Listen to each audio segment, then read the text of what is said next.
G7, the mighty group of 7 nations, called together a meeting to phase out its new set of sanctions on Russia. The same thing happened back in 2014 after the Russian annexation of Crimea. Sadly, G7 could do nothing back then. But this time, when G7 rose to mete out the punishment to Russia, Japan played spoilsport. There's much more to it.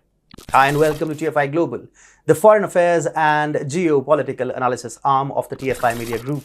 I'm your host, Atul Mishra. Let's begin. While it's out in the open that sanctions did little to deter Russia from going with its special military operation against Ukraine, the Western powers still seem reluctant to cope up with the reality, and they are back again with fresh threats to stop what it considers as Russia's offensive run.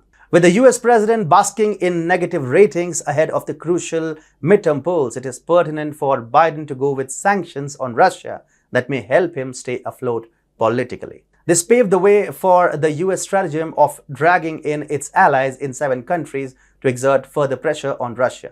It's no big shot for Biden to easily drag those 7 countries who only listen to the voices emanating from the West.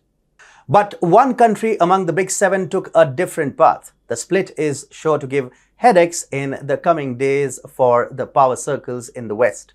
Japan had maneuvered itself as a staunch anti-Russian force. Since the onset of the Ukraine war, Tokyo's position in the crisis startled many. It even came in the form of a sly rebuke from former Prime Minister Shinzo Abe, who schooled the current Prime Minister Fumio Kishida about the dexterity a statesman needs to employ while facing a predicament. Even though riding on lean times, Kishida never took the former Prime Minister's words into consideration and opened up further space for Tokyo to leverage from the Ukraine war. Kishida further orchestrated a move that saw Japan acquiescing before the West and emerging itself as the strong force that backed Ukraine in the global arena. But with the US demarche on the Ukraine issue seeing a split in support from the global superpowers and with the fading anti-Putin momentum, Tokyo quickly came back to its senses, adopting a more cautious approach. When the moment came for Tokyo to show the spirits they displayed during the initial days of the war, Japan simply slumbered. Japan Prime Minister Fumio Kishida has told the reporters after the G7 summit that Tokyo will maintain its stakes in the Sakhalin-1 and Sakhalin-2 energy projects in Russia, from which it imports oil and natural gas.